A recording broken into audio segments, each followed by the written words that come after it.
A Brasília para ouvir a Luciana Verdolim. Os dividendos da Petrobras podem render cerca de 6 bilhões de reais aos cofres públicos. A União é a principal acionista da empresa. Na última semana, o Conselho da Petrobras deu aval para a distribuição dos dividendos extraordinários. A Luciana Verdolim tem os detalhes para a gente, direto da capital federal. E aí, Luciana? É isso mesmo, Colombo. Isso depois de uma briga intensa aqui dentro do governo federal por conta aí das resistências à distribuição dos chamados dividendos extraordinários.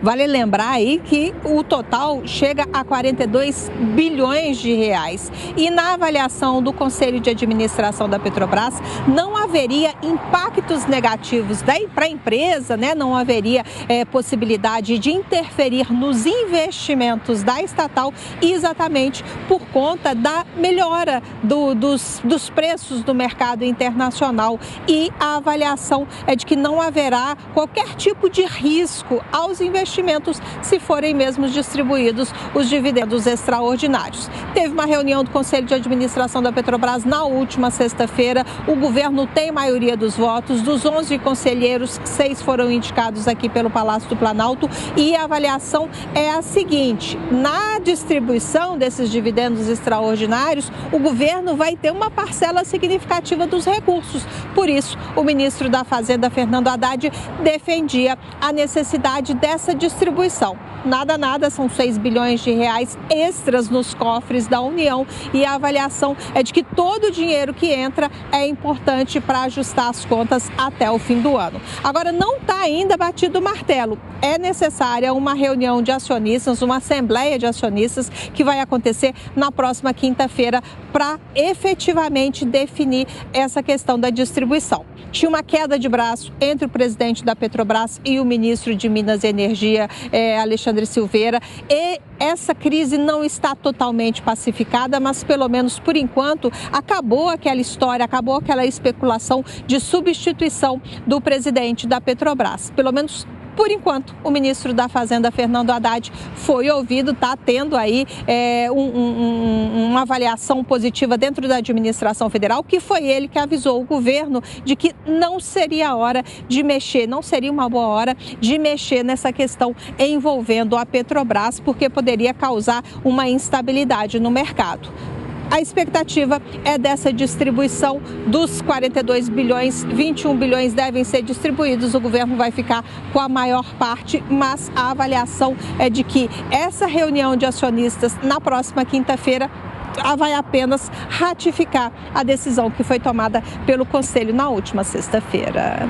Como a Luciana lembrou, esse foi um fator agravante para a crise na Petrobras, entre o presidente da Petrobras, o ministro de Minas e Energia e o governo federal também, já que o presidente da Petrobras, da empresa, se absteve de votar na reunião que decidiu, num primeiro momento, pela retenção desses dividendos. Quero ouvir um pouquinho do Beraldo e do Piperno, porque essa decisão foi muito mal recebida no mercado. Afinal de contas, os minoritários que estão envolvidos e compraram ações da Petrobras querem receber os dividendos. O governo libera pelo menos metade, ou deve liberar, o governo não, né? A Petrobras deve liberar, com anuência do governo, o principal acionista da empresa, pelo menos a metade, 50% desses dividendos a partir da reunião na próxima quinta-feira. É a decisão correta a ser tomada, Piperno?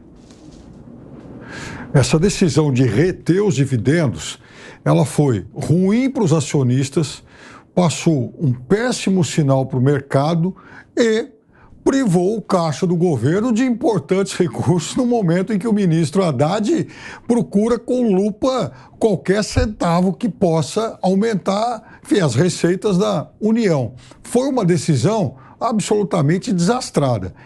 E teve, inclusive, como consequência, essa queda de braço entre o ministro das Minas e Energias e o presidente Jean Paul Prats.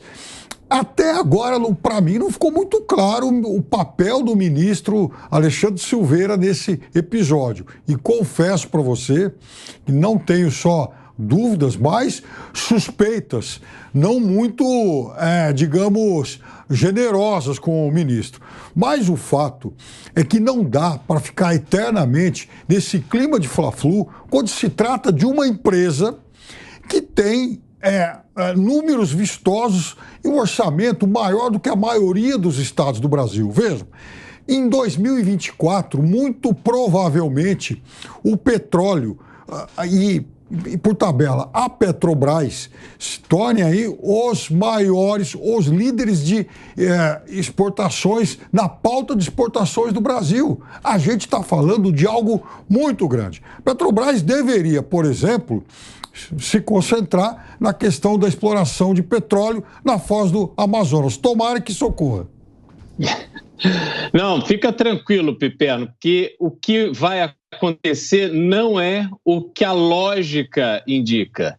Na verdade, o governo enxerga a Petrobras como um caixa automático. Quando precisa de dinheiro, vai lá e toma. Vejam vocês que a explicação dada é de que, olha, o mercado internacional está mais forte, então vamos ter mais recursos, porque o petróleo vai ficar mais caro.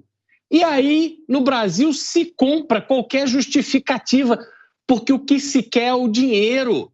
Não tem lógica nenhuma. O mundo passa por um momento de conflito. O Irã atacou Israel, Israel atacou o Irã.